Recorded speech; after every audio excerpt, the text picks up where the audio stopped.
What's up, YouTube? Welcome to my channel. Once again, here we are. Pokemon. The game you grew up with as a child probably, or at least have heard of. Very popular video game franchise. Today, we're playing that game, but we're taking it down to the basics. We're starting from the bottom of the barrel.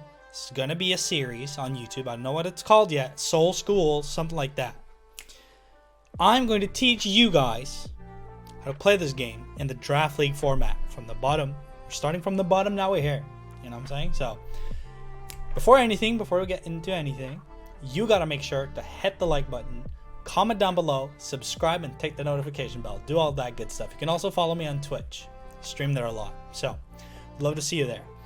Now, where do we start? So, we are currently on the battle simulator PokemonShowdown.com. This is a fan-made simulator which you can play, build, and test your teams on, basically. You can battle other people without having to use the consoles and the games. It's free. It's right on the play.PokemonShowdown.com, so you can go there. And I've also set up a new spreadsheet for us to use. And I'm going to teach you Draft League from the bottom. So let's start. We got to start somewhere. So I suggest we start with the rule set. What is Draft League all about? Let's go. What is Pokemon Draft League all about? Right? Maybe you've heard of the format. Maybe you've even played it, tried it out. Maybe you haven't heard of it at all. Doesn't matter. I'm going to teach you how to be a pro. I'm going to take you from the baby steps all the way to the top. So, but before we get into getting good at Draft League, we have to know what Draft League is. So, just like the NBA, if you've heard of it, the National Basketball Association, I assume it stands for national. You basically have a draft, which hence the word draft in Draft League comes from. Correct? Correct. So, what that means basically is that people are placed on a list pretty much going from 1 to 16. So, I don't know, let's do like a draft order here, for example. So, I'm going to call this order. Just make sure remember it's draft order. Maybe I can fit draft in there. Draft order. Perfect. And then we go 1, 2, 3, 4, 5, 6, 7, 8, 9, 10, 11, 12, 13. Oh, whoops. Yeah, you get the gist of it, right? I can probably just. Yeah. So 1 to 16, just to give you guys like a point of reference, right? You guys can see this? Yes. So it's 1 to 16 basically. And that means that the player in the first order gets to pick the Pokemon first. Second gets to pick the second. Third gets to pick the third. Four, and so on and so forth, right? All the way down to 16. Right? And then what happens, right? We hit 16. Everyone has drafted one Pokemon each. Draft basically just means pick for your team. So there are basically tiers that are set up. So something is like tier 1, tier 2, tier 3, tier 4, or it's based on points.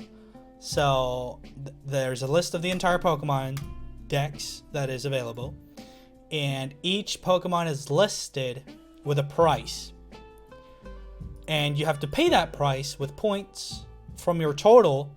You're given a total, let's say 100 points. And then you pick Pokemon that cost points, certain points. So they will deduct from your total, and then you will get the Pokemon on your roster. So the essence is that you're going to draft a full team. Maybe, I don't know, let's say a team size of 10 Pokemon. It depends on what tournament you're in, of course. Some tournaments do 8, Some tournaments do 10. Some tournaments let you go from 9 to 11, or maybe 9 to 12, or maybe 10 to 12. So it's ish around 10 Pokemon each team, which will result in 160 total Pokemon. 160 total Pokemon, right? So what happens? Everyone is placed randomly in an order from 1 to 16, and they pick in that order. So here you have like player 1, player 2, player 3, etc. I don't think I need to write that on here, but just remember, like, these stands for players pick turns, basically. So picking the first mon is obviously very strong. So the draft order is incredibly good to have first pick, because you get to pick before anyone else, and that means that what you pick, someone else cannot pick. There's not allowed to have duplicates. So if I pick Swampert first, the number 2 pick cannot have Swampert, for example. Or if number 1 picks, or if number 5 picks Charizard and number 7 cannot have Charizard. So it goes downwards like this: 1, 2, 3, 4, 5, 6, 6, and then it hits 16. And then it basically reverses. So then it's the next turn, it's 16's turn. And then it's kind of, 15, 14, 13, etc. And that means that it goes in a snake order. So it goes like a snake, right? If you imagine like a snake going like this, is basically how it works. So, and then it goes back again. So we just keep on going in alternate orders from 1 to 16 and 16 to 1. So that means when 16 gets the first pick, it's 16's turn again to pick. That's what we call a wheel pick. So I'm gonna write draft phase, because there are 3 different phases. I can probably just write draft phase here. There are 3 different phases of Pokemon Draft League.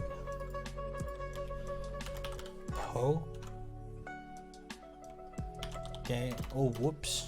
Pokemon Draft League. There we go. Pokemon Draft League. There are 3 different phases. First phase is a draft phase, which we've just described. Everyone picks out their teams. Once every team has been picked, however, we go on to phase 2, which is team building phase. And then you might say, well, why do you need to build your team if your team is already built in the draft phase? Well, we'll get to that later. So hold on to that question. You can put down your hand, but hold on to the question. We're going to answer it later. Yeah, so you have tier 2, or you have maybe 19 points or 20 points, I think it is. Yeah, and then it goes, further down and further down. I just got to make sure how much you see on the screen. You basically see to I, so I'm going to keep that in mind. Keep that a mental note, because I use a 4K screen, by the way. So that is how the draft order works. And then, yeah, so it's basically an extension of the game. It's just a format of Pokemon.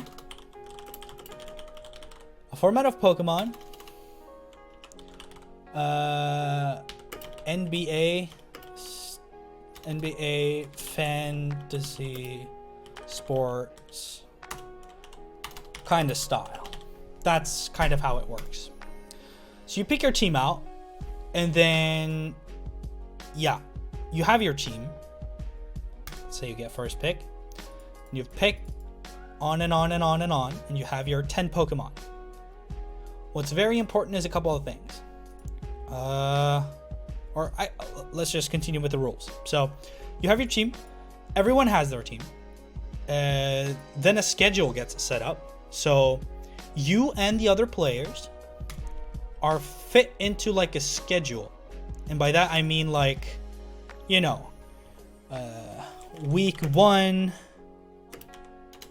player 1 versus player 2, and then player 3 versus player 4, etc., etc., etc. And then player 1, player 2, player 3. Right? So everyone faces each other. Not necessarily everyone gets to face everyone. That depends on the tournament. Because the tournament might have less weeks than there are players. So then that means, you know, some players don't get to face each other. But that's okay. Depends on how many weeks there are. Because each week you face each other. So each week, each person battles once, right? So that's kind of how that works. And then based, like, after all the weeks are done, and that may depend on the tournament, how many weeks that actually is, but after all the weeks are done, scores are tallied up. My English is not that perfect. Counted up. Basically, right? After all weeks are done, scores are counted up. So the best player with the best scores move on to like a playoffs bracket. And hopefully I don't need to explain what a playoff bracket is, right? You know, I think we'll be fine there. But essentially it's the best people face off, and if they lose, they're out. If they win, they move on. So you have like quarterfinals, semifinals, finals, right? So that's basically how it is. Quarters. Let me just see here. Quarters. And then you have semis. And then you have finals. So that's basically how the playoff bracket works. And each time it says quarters here, each instance of quarters is basically a person. So it can be a lot more, right? It can be, oh, whoops. Yeah, so it can be like this, right? But then that wouldn't be, yeah, it could be something like this, right? Finals would be here, semis would be, you get the gist of it, right? You get the gist of it, basically. So that's kind of how that setup works in the playoffs. So you got to make sure you when you battle, you have to win as many battles as you can during the weeks. With your team, you cannot use any other Pokemon than that's been drafted on your team. You're welcome to change up your roster throughout the season. There are explicit rules on that, and it depends on the tourney, of course. But the standard gist of it is that when you make a change, it takes 1 week to implement. Changes take 1 week. And yeah, that's basically it. So you end up with like a whole lot of teams, basically. And that takes us over to the team building phase, pretty much. Which is how to battle every week. How do you battle every week? Well, I'm facing this other player, right? And they have their team. So I have my team. Is this 10? 1, 2, 3, 4, 5, 6, 7, 8, 10. Let's just use 10 as an example, right? Let's use 10 as an example. So I have, so this would be my team. This would be opponent's team,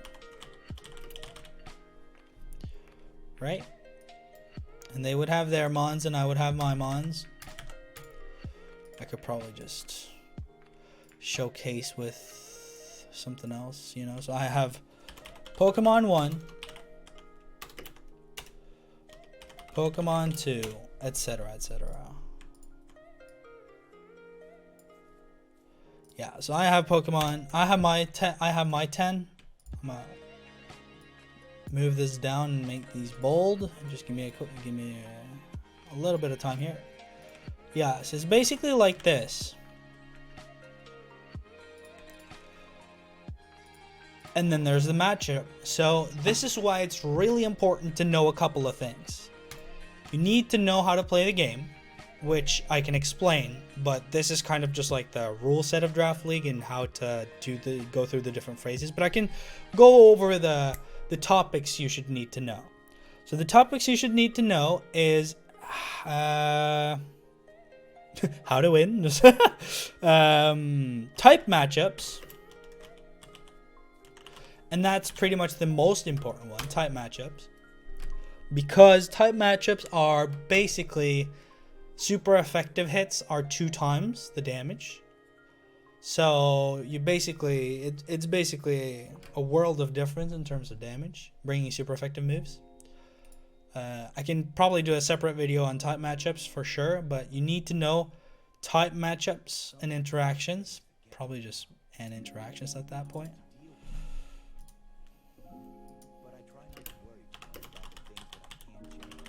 And interactions. And then how do I obtain these? How do I obtain these? How do I learn these? Right? What do I need to know? And how do I learn it? Right? That's basically the gist of the team building phase. So you need to know type matchups and interactions. You need to know that water is good against fire, and fire is good against grass, and grass is good against water. You need to know all the typings, what all the typings are, and how they interact with each other. Because that way, you are best possibly prepared for what's to come. And if you learn this like second nature, you won't have to look it up mid-battle. You can look it up mid-battle, but it saves you a ton of time. And it's just nice to just make sure you get things right. Not just study what is super effective on each other, but study what is bad against one another as well. Learn that dragon resists electric, right? Stuff like that. Learn that psychic moves do 0 damage on dark types because they are immune to psychic, for example.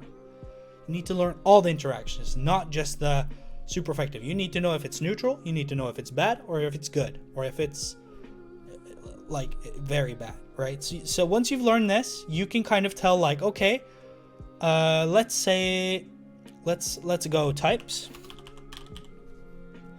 I'm gonna add a row in here. Can you guys still see this? You guys can still see this. Just, how do I learn it? How do you learn typing interactions? You study them, like maybe quiz yourself on them,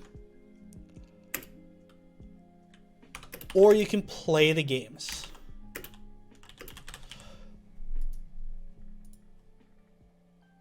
Yeah, or you can play the games. You study or you play the games to learn the typing matchups and interactions.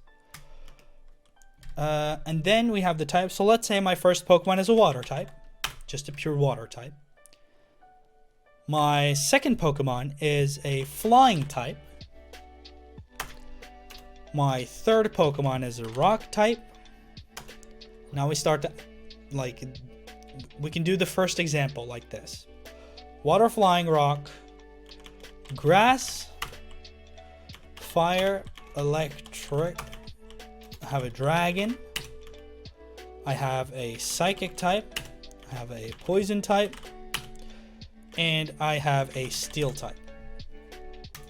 My opponent has a dark type, a poison type, an electric type, a bug type, a ghost type, a dragon type, a fire type, a water type,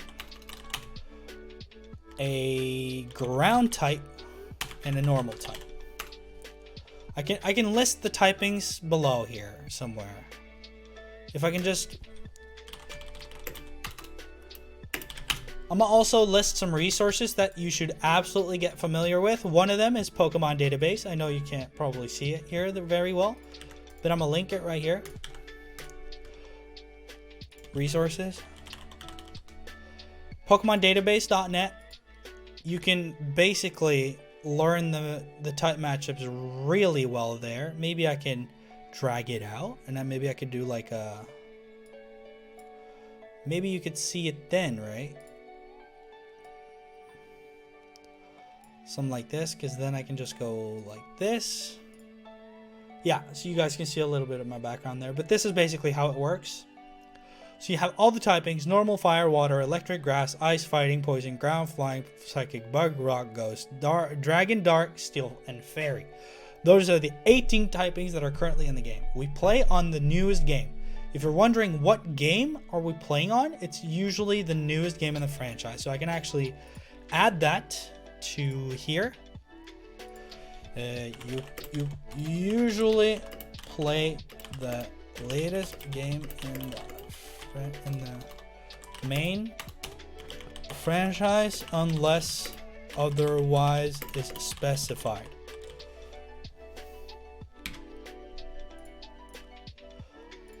And then the formats, they vary. So what's it called? Not formats. Is it format? I think it's called formats as well. Formats differ. Basically, like level 100, level 50, level 5. Level 5 is called Little Cup.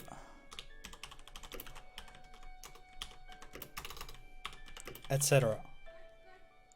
And that basically, I'd call these rule sets instead. Frontos. Rule set. So that's like, am I playing with legendaries? Am I playing with the small ones, like level 5? Am I playing with just the regular level 100? Am I playing a level 50 for Wi-Fi? Stuff like that, right? But Pokemon database, you should absolutely get familiar with it. The second tool I want to show off is called the Pokemon damage calculator, and that's very nice for team building, but for battling as well. Absolutely, you should try testing it out. So I can just give a quick introduction to what it does, right? Basically, you put a Pokemon in slot A, which Pokemon 1, and you put a Pokemon in slot 2, Pokemon 2, and that is going to tell you how they interact. How exactly much damage is a Charizard Flamethrower doing to a Mega Venusaur, or a regular Venusaur, sorry. I'm just used to saying Mega Venusaur because I have it on my team. So, you know. But how much damage is a Pikachu doing to a Gyarados with a Thunderbolt, right? You might think, oh, that's 4 times effective, but is it always a kill? Not necessarily. Right. So this is basically to confirm damage. And damage is not always the same in this game. It is not always that, you know, Flamethrower does 50% and then it does 50% and then it does 50%. That's not how it works.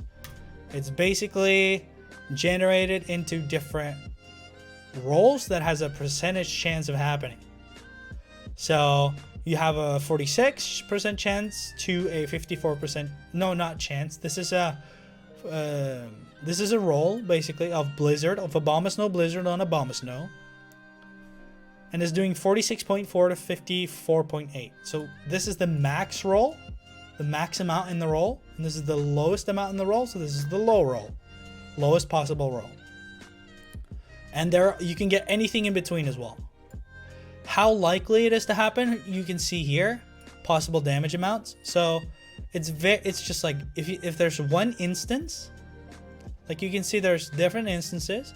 If there's someone that repeats themselves, then that means there's a higher likelihood of that one happening. So here you can see no one really repeats themselves at all. That's my alarm, sorry. No one really repeats themselves, which means that I would take that as every damage instance in this roll has the same chance of happening, basically. And this is the damage amount. So this is the damage in HP value, how much it's gonna do. So you could do like 383 minus 178, and then you have the lowest roll, right? And then not only to mention that Blizzard has a 70% chance of just doing these instances in the first place, which is why this game is so complicated, because there's so many aspects that you need to understand. It's very complicated, but I'm gonna walk you through it. So just keep up with me.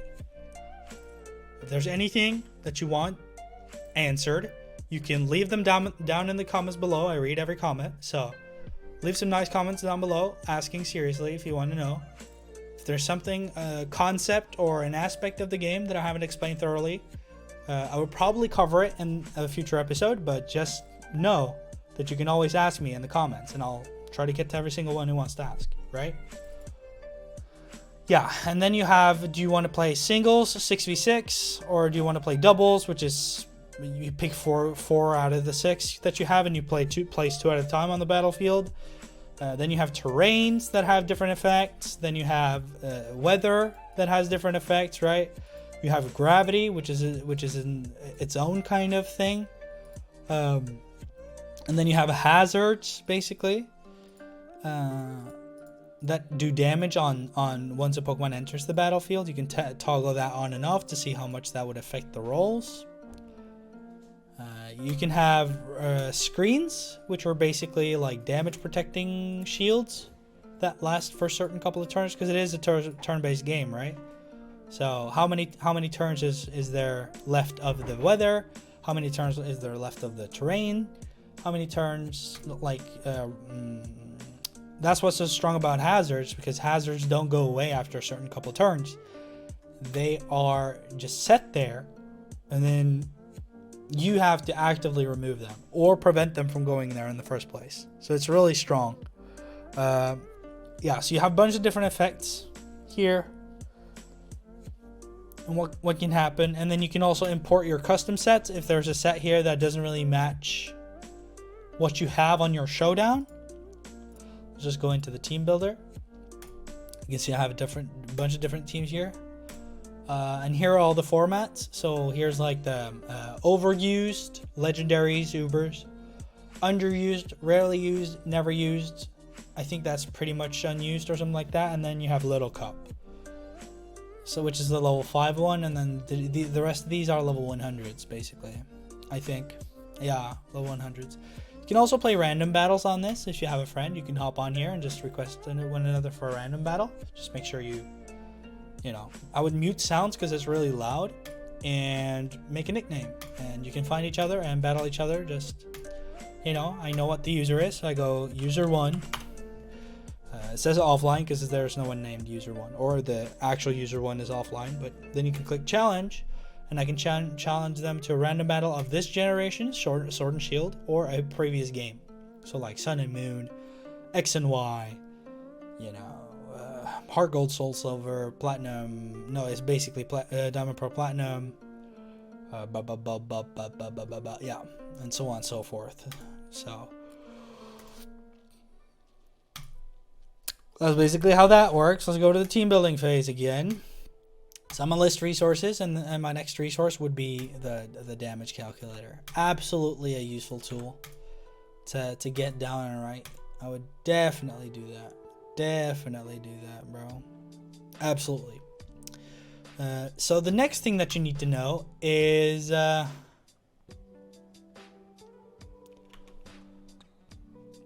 what can I do? And this is also, I would say it's kind of the same, but you can also just like, instead of quiz, I'd say research. I'd use the sites, you know, like for example, take Pokemon database, for example. I want to know what I can do in the game. Like, what can I do? I can do damage. If I click on fire, for example, here you have the typing matchups for fire. Here you have the average stats for fire. But there's game mechanics here, right? And you have, no, that's not exactly what I'm looking for, but you know, it works. Pokemon data. Here we go. So you have abilities, you have items, right? So we can go to abilities, and every Pokemon basically has a different ability, and they all do tons of different stuff. Learning them down would also be really nice, but you know, that's more forgivable to, excuse me, that's more forgivable to just search up while you're doing this. The screen is really bright, that's why I'm yawning, you see. Yeah, but learning the effects is really nice. Here you can see how many Pokemon has that ability and such and such. And then we have items. So these are like passive abilities that activate under a certain condition or are just activated by themselves all the time. And then you have items, which are basically like, how would I say that? It's not a stat. It can be a stat modifier, but it could also be, yeah, key item, a list of reusable, otherwise important items. Okay, no, not that. I was thinking all items. Yeah, no, not like that either.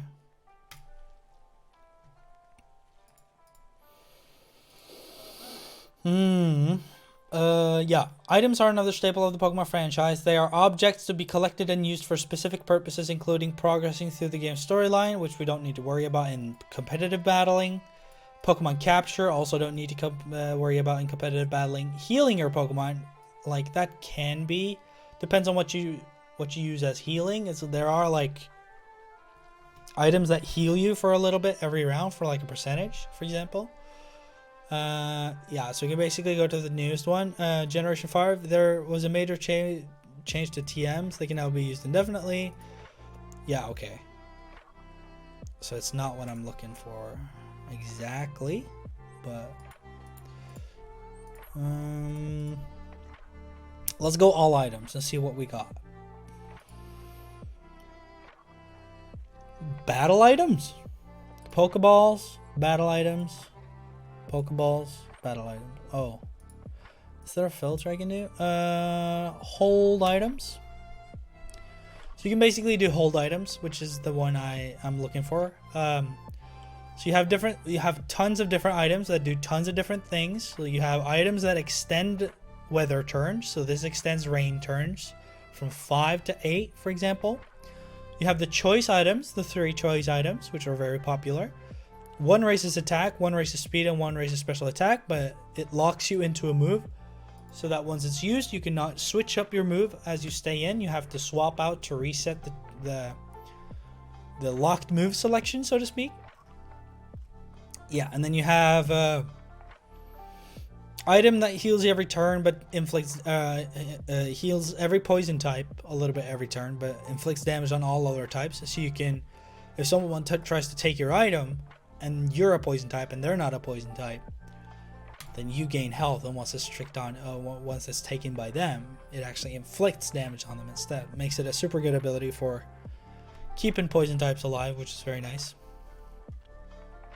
Yeah, and then you have banned items as well. You should definitely check up on your rule set for your tournament that you're applying for.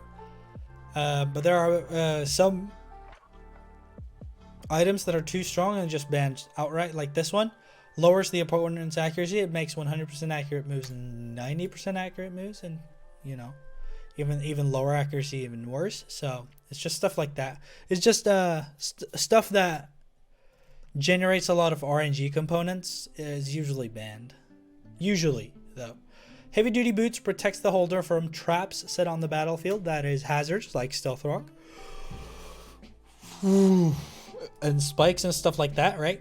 Yeah, extend the hail, the snowstorm, extend that. Boost the Tower of Ice type moves. You can or you can change your Arceus type to ice if you're playing in Ubers, for example. Life Orb increases the power of moves, but you trade off 10% of your health each time you use a damaging move. Yeah, it's just tons of items. As many items as there are. Not as many items as there are abilities, because not most of these are unviable, so you should definitely check up what you can use. But you have a lot of options, and since you don't know what your opponent's held item is, it makes it a surprise when you go into battle and you show off the effect of it. Maybe you can gain an advantage that way, right? So I would definitely know what, just keep in mind what you can do in the game. So I can hold an item, which can change the outcome of a battle. I can use my ability to my advantage, which can change the outcome of a battle. I have 4 moves that I can select on each Pokemon that I should definitely try and use to gain advantage. And it doesn't have to be damaging moves. You can put statuses on your opponent, so you can put them to sleep, which someone has been doing to me, obviously, because I'm yawning so much. You can freeze them, you can burn them, you can poison them. So there's tons of different effects there. And then there are, so you basically have, I would make a list of categories.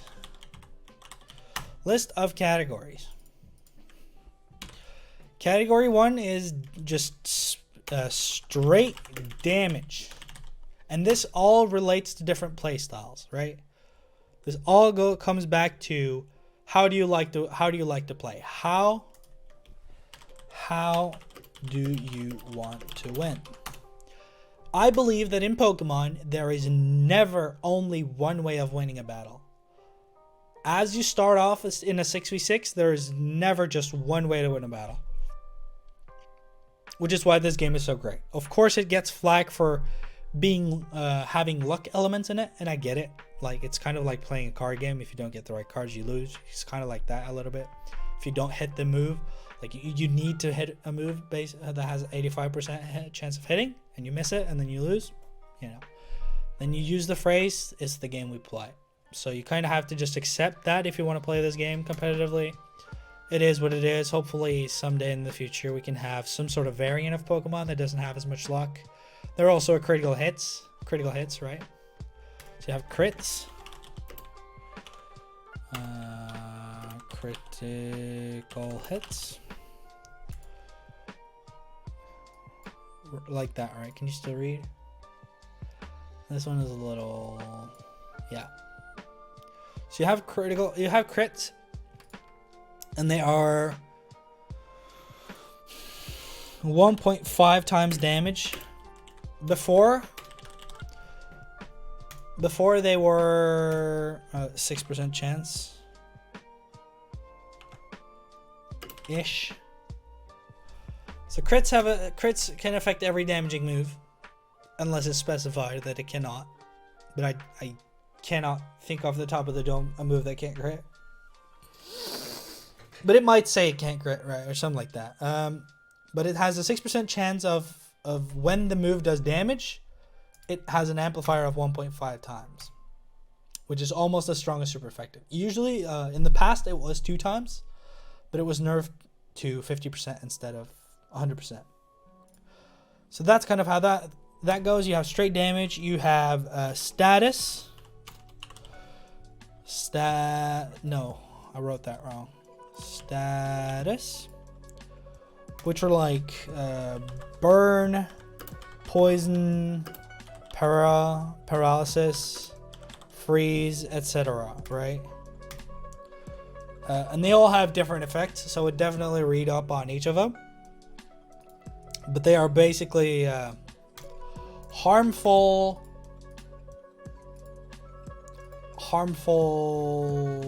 things, I guess. I don't know how to say that in English, but they're basically harmful effects. There we go. English, by the way. There are basically harmful effects that can affect and change the outcome of battle on your Pokemon.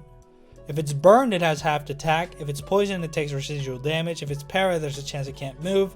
Frozen, there's a much more higher chance that it can't move every turn. And sleep is also can't move. So it's basically like effects that prevent you from doing things, which can be useful to apply to opponents to win the game, and secure yourself from getting applied on so that you win the game.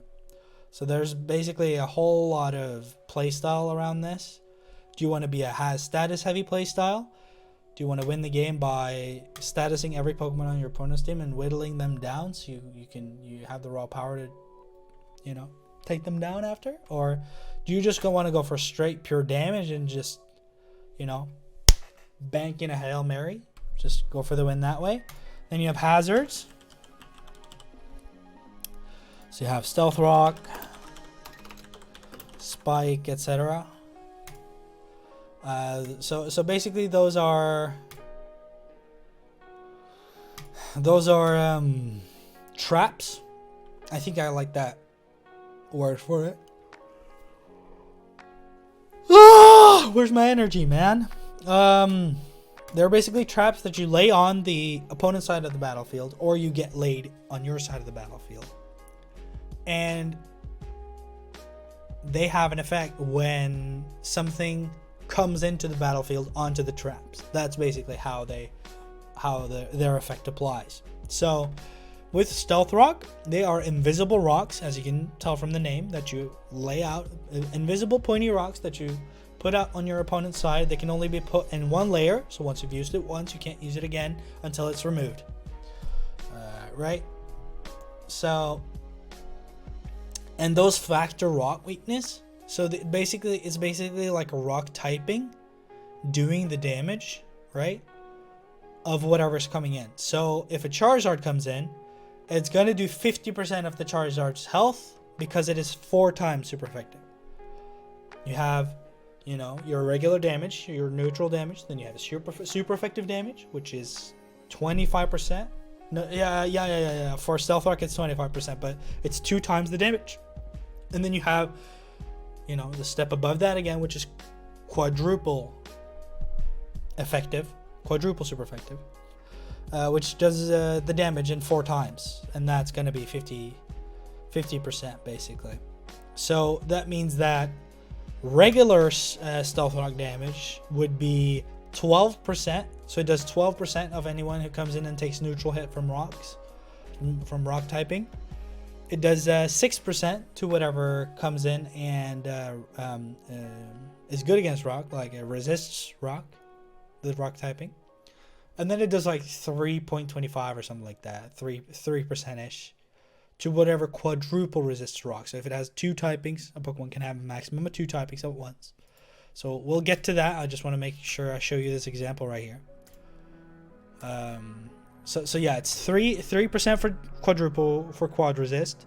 It's 6% for regular resist. It's 12% for neutral. It's 25% for super effective, and then it's 50% for quadruple effective. So that's how it goes. 3, 6, 12, 25, 50, something like that.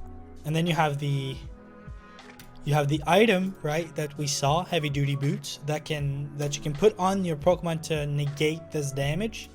So for Charizard, for example, that's a very useful item, so you don't take half your health coming into the battlefield, because that is going to put Charizard, for example, in range of moves that aren't even super effective. So it's basically going to cripple Charizard really hard, because fire is weak to rock and flying is weak to rock. So that's quadruple effective. So that's kind of how that works, right?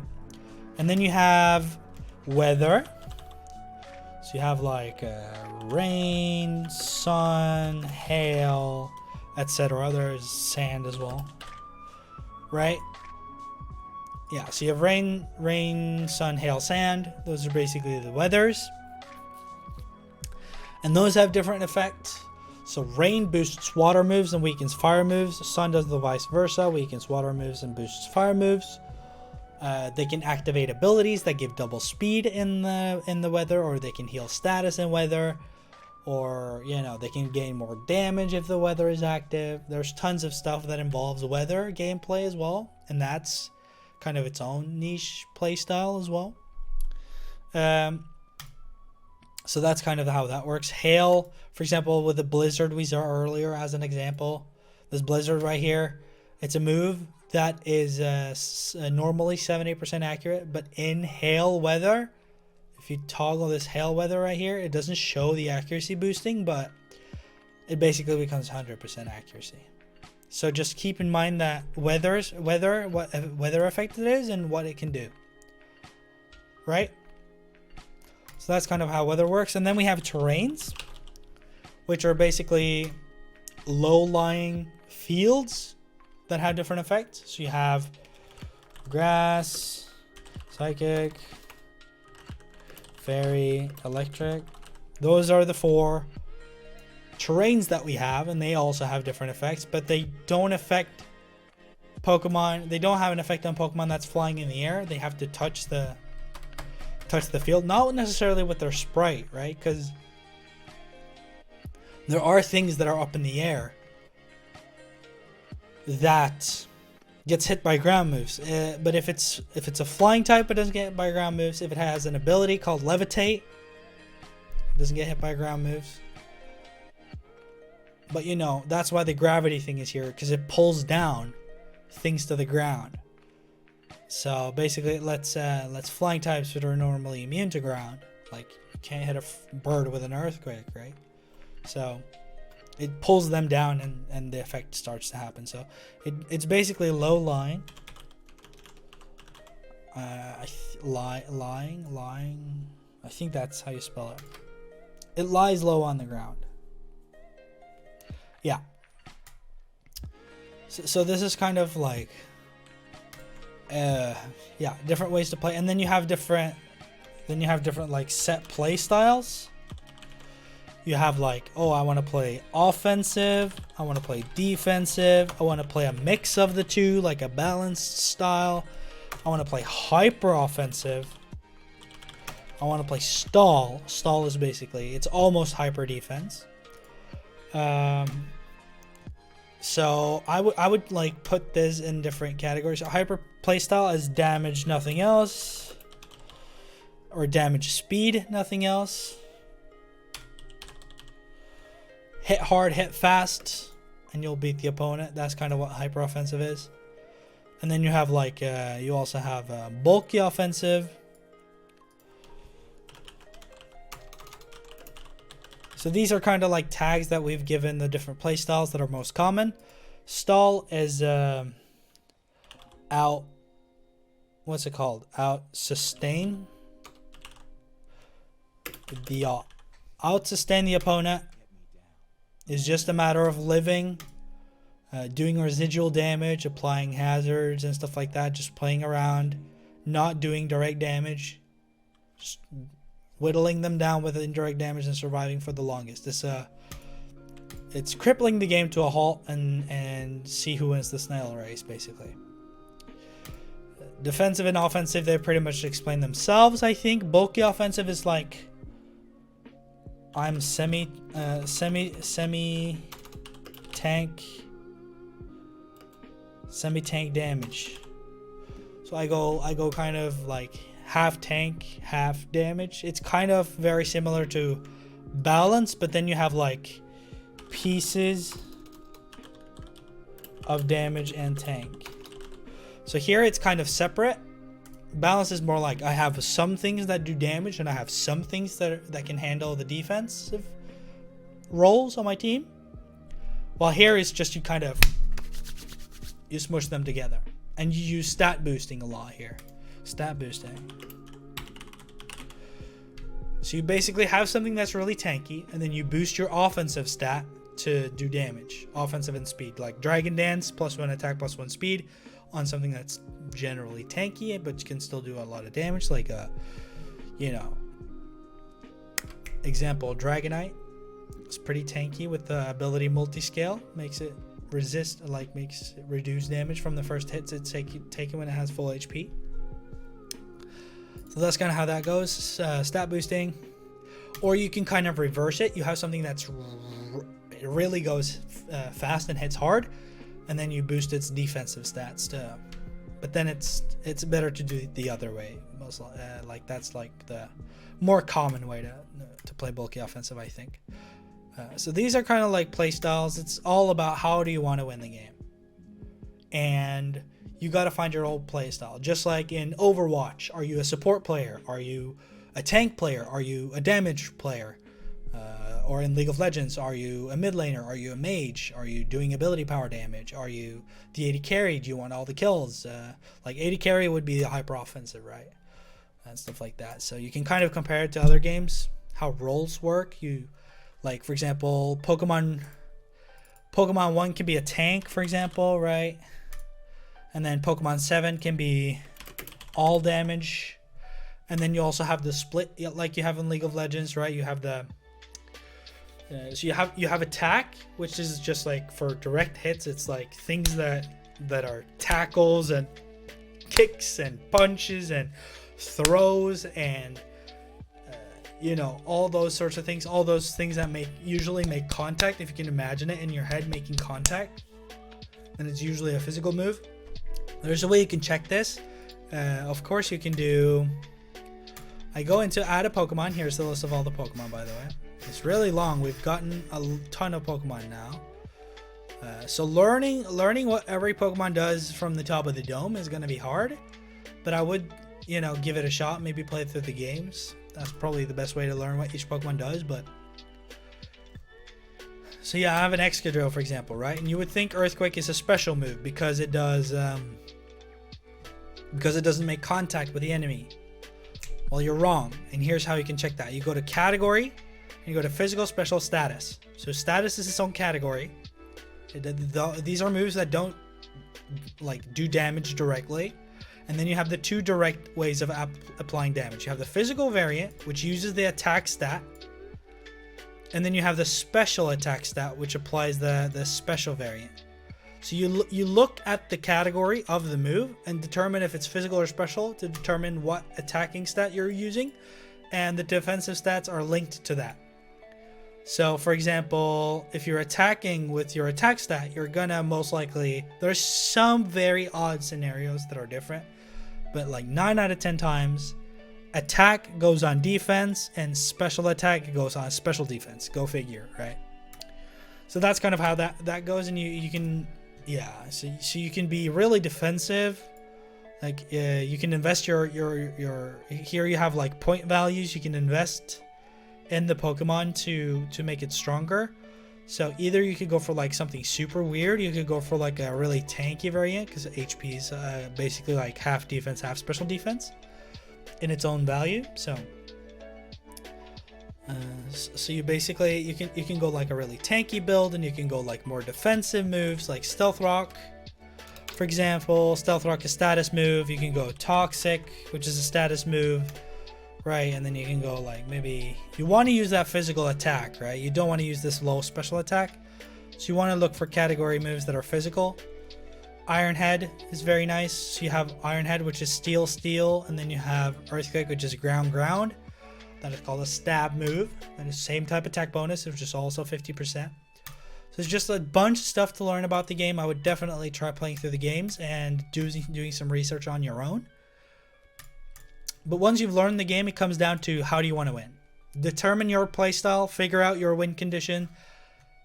My dragon is really strong. It's an all damage variant. How can I get this dragon to be 6 of those? Because that's how Draft League works, right? Yeah, we're coming up to an hour here. But that's basically how it works. I have a tanky water to tank for his very strong all damage fire types, which threatens my team. So I'm going to bring water to the match, because each match you can only have a maximum of 6 Pokemon, right? You can basically only have 6 Pokemon here. You cannot have 2 Megas. This is a bad example. Arceus is legendary. Let's try to use something. Dhelmise. We can use Dhelmise. Dhelmise is nice. So you basically, you can only have 6 Pokemon on your team at a battle. It's 6 versus 6. So we could probably write that here. 6 versus 6. And which of these 6 are gonna be which of his or her 6? And which of his or her 6 has a strong chance of beating my 6? So you kind of had to pick out of which to leave behind and which to bring. And both teams have to do that for the match, and then it becomes a 6v6. You kind of have to prepare for possible scenarios that can happen, and maybe possible scenarios that are less likely to happen but can still happen. So it all comes down to trying to build a very stacked team. And as you can see, there are totally ways of doing this as well. Going multiple typings. There's nothing wrong with that. The only thing you have to be wary about is that your same typings obviously share the same weakness. So for example, with this lineup right here, you can see that you have kind of a really strong ground weakness. Because ground beats fire, ground beats rock. You have a grass for ground, which is good, because ground doesn't like grass. Ground comes here, ground comes here, ground comes here, ground comes here, and ground comes here. So ground just demolishes this team right now, which means that his ground type is most likely going to come, because that ground type gets that 50% stab bonus from his or her, of course, but from its ground typing, it gains a 50% damage boost on top of being super effective. So that's going to be 50% plus, what would that be? Times 2. This times, yeah, so it would be 100% damage. So it would gain, it would basically be a 150 damage total just from using ground type moves on being super effective. So 150% damage boost. Right, so you have to kind of determine what on the enemy team is really strong against me and what on his team is really bad against me. Why? How do I counter it? How do I prepare for it? What do I not need to prepare as much for? What is not as scary for my team? And stuff like that, right? So it's kind of just nice recognizing why things are dangerous. So that's kind of how it goes, right? And then it becomes even more complicated than this because Pokemon can have dual typings, right? So in this example right here, I'm gonna do fire flying. Here I'm gonna do fire bug. And here I'm gonna do fire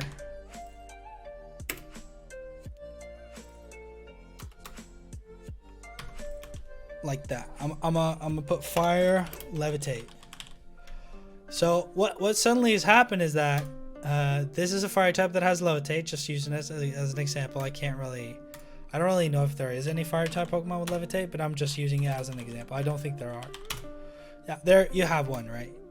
You have a Rotom Heat, which has levitate. So there's one Pokemon that has levitate. So this is a Rotom Heat, for example. So it's fire electric. And it has levitate. And as we talked about, electric doesn't like ground and fire doesn't like ground. So ground would be quad super effective, but because of this ability, it makes that quad effectiveness immune, does 0 damage. And there are, moves and effects that can pass through levitate as well. It's not an end all be all, but it is a condition that's most likely gonna apply, right? So suddenly this is not weak to ground anymore. This is not weak to ground anymore, and this is not weak to ground anymore because the typings that I've added all have some sort of advantage versus ground. So they're not weak to ground anymore, and ground is not much of a problem anymore. But then you can start to think, as the ground type, maybe I should bring a rock type coverage move because they are no longer weak to ground, but they are 4 times weak to rock. So maybe I should bring, stealth rock type coverage, or stealth rock. So this process is right here, like things like this, a bunch of stuff like this, determines like how your team is gonna fold out for your battle. You kind of have to determine. Do I want to bring status? Do I want to bring straight damage? Do I want to bring hazard? Do I want to bring weather? Do I want to bring terrains? Do I want to bring something else? Because there are other ones as well. I'm just highlighting the most seen ones, so to speak. So these are all processes that have to be determined. I would also add a third resource here. If you don't know, like that's the next thing that you should learn is what do I need to know? What's in the cards? I like to call it what's in the cards. What's in the cards? Acquire game sense through play. Yeah, or other arenas. Or, other arenas. I can't type anymore because you can't see it. Right. So, what's in the cards? That basically means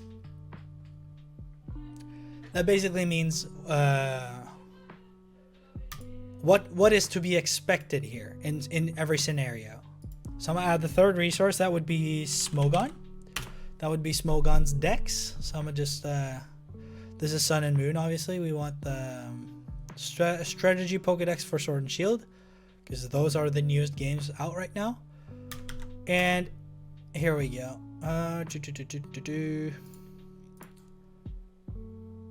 So this is a resource. So this resource is basically like, here you have a list of the Pokemon that are in the game. Good and bad. So you need to kind of, you know, sort through the trash and see what's good and bad. But that's what we have these tiers for. Each Pokemon is placed in a tier to determine how strong it is. As you saw in the tiers on Showdown, right? Overused, really strong. Ubers, insanely strong. Underused, slightly worse than overused, but still strong. RU, slightly worse than underused, but still good.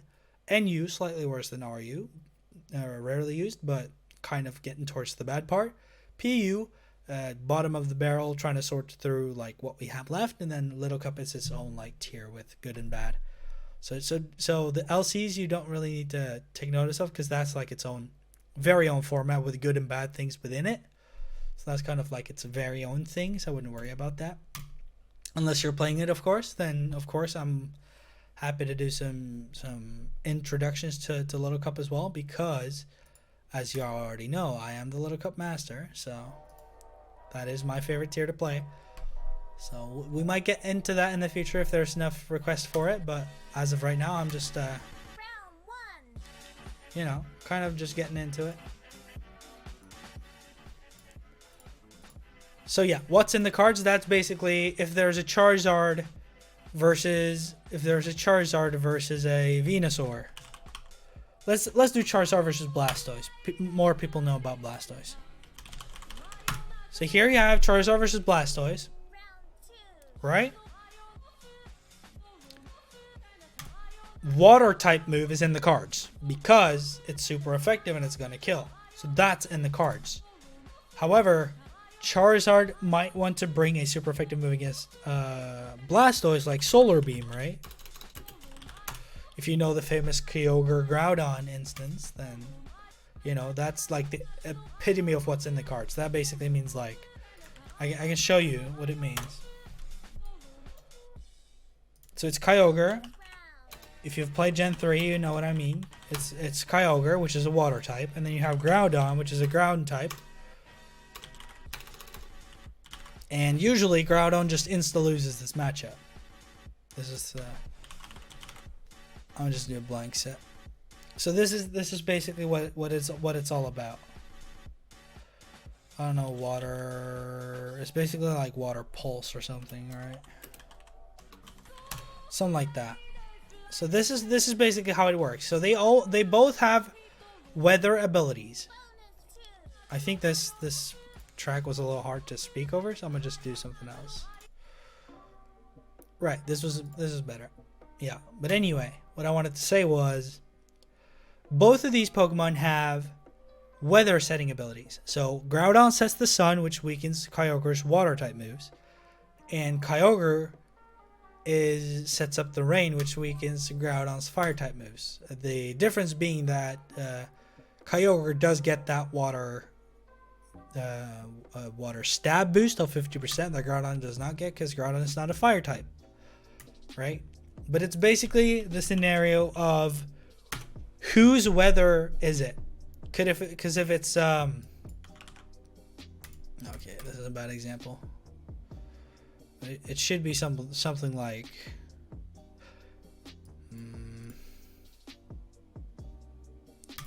yeah, this is a competitive example. I wish I had something better. We can just slap on a choice specs for the sake of the argument, right? Even that doesn't work. Modest. That doesn't work either. So you can clearly see who wins this matchup just on paper, right? But just to make the example. Just to make the example of the argument. Let's say Solar Beam is an insta-kill. For the sake of the argument. Let's say Solar Beam is a insta-kill on Kyogre, and Water Pulse in return in Rain is an insta-kill on Groudon. So it all comes down to who gets their weather first. And that comes down to speed. So if they both doesn't have any speed or nature affecting them, you can see that they have 216, which is basically the same speed. And then it becomes a 50-50 chance of who gets their weather first and who gets their weather last.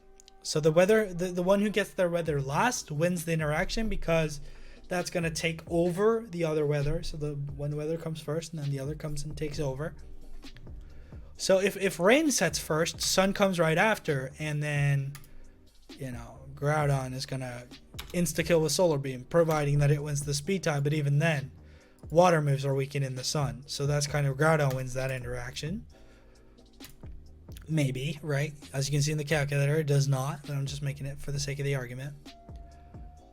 And then you have the if the sun goes first, the rain comes after, and that's gonna, you know, put Kyogre's water moves in a certain death kill range from on Groudon because it's weak to water, right? So it's kind of like that famous video game storyline example. And the same is with Charizard, right? You can go for Solar Beam. You can go for Solar Beam in the sun, because Solar Beam takes a turn to charge in the sun. Or not in the sun. Without the sun, it takes a turn to charge, which is why you use the sun so you don't, so it insta fire yourself instead of having to wait a turn. So if the sun is not up, Solar Beam has to take a turn to fire, and they can kill you in that turn. So what's in the cards? Charizard bringing a coverage move, grass move most likely, Solar Beam. 4 Blastoise in order to try and counter it, because Blastoise wants to stay in on Charizard because Surf is in the cards, or not necessarily Surf, but a water move. Water move is in the cards. So just, you have to establish a game sense and just know what's in the cards at a certain interaction. Just try to get a sense of what your opponent is going to do, why they're going to do it, and how you're going to stop them from doing it, or allow them to do it but then punish them for doing it after. This is all about what you kind of want to do in the game. So that's a lot. And then you have the last phase. We're moving on to the last phase, and this is all kind of in a battle phase kind of setting. This is all a battle phase kind of thing. Like, what's in the cards? That's something that's in the team building phase and the battling phase, basically.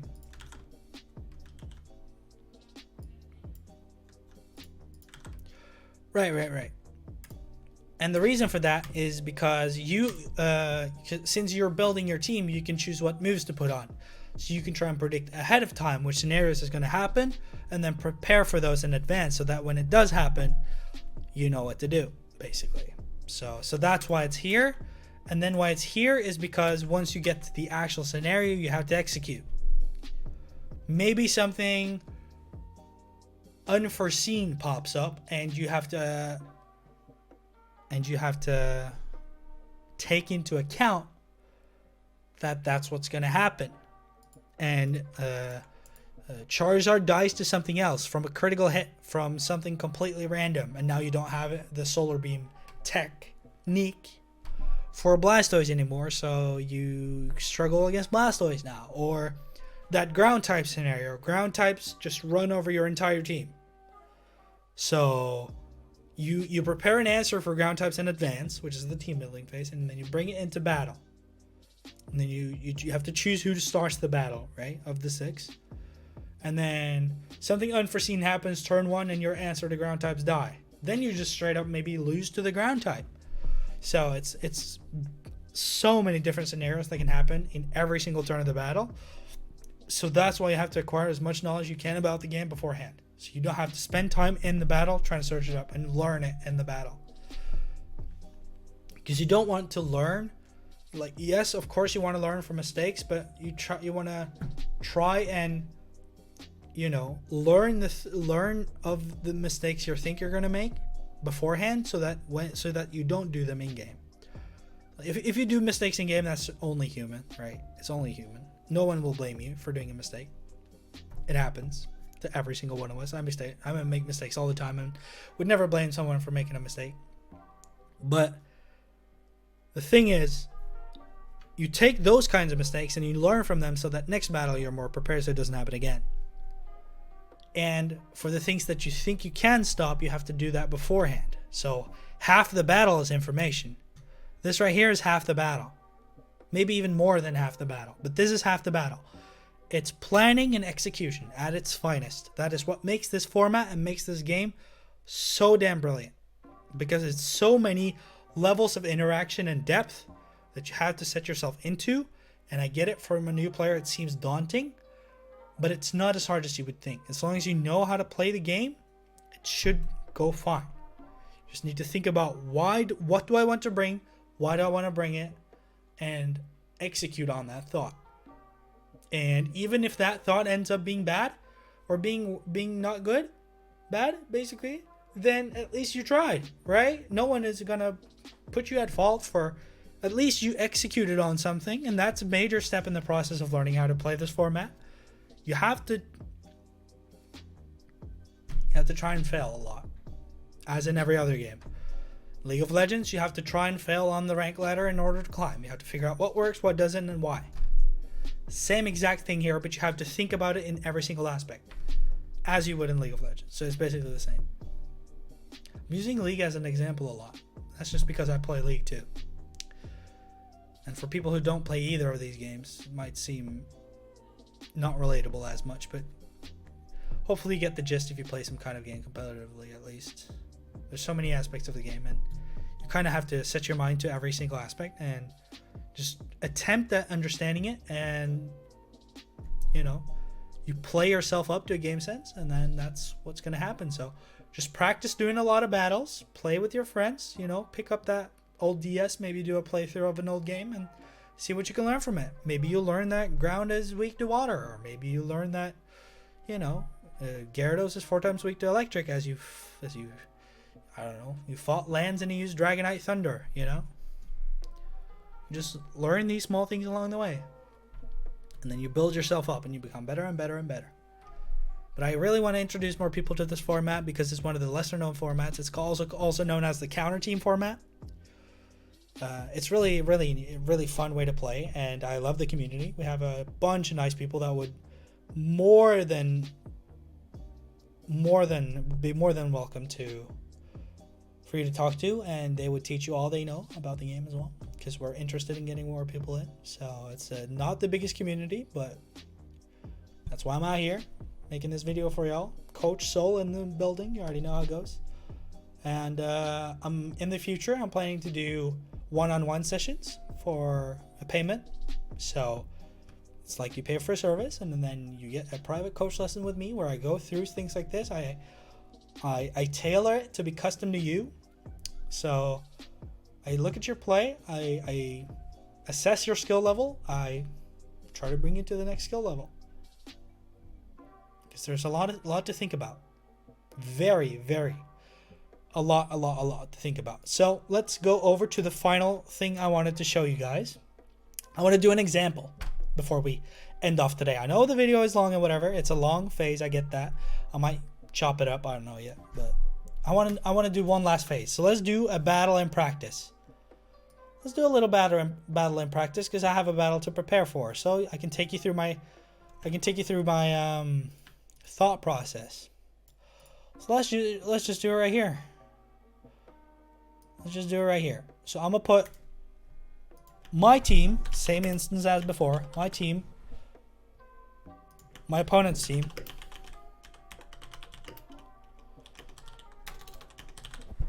right?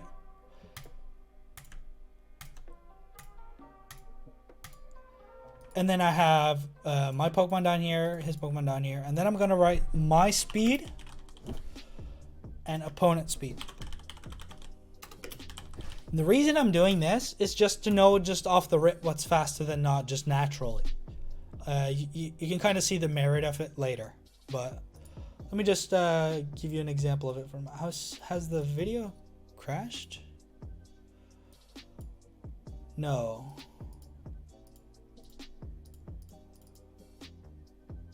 Yeah, all right, yeah. I think it's still recording.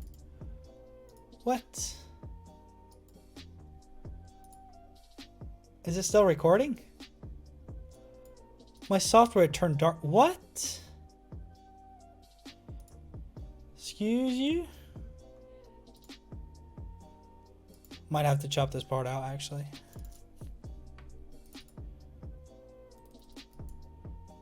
I think it's still recording. What?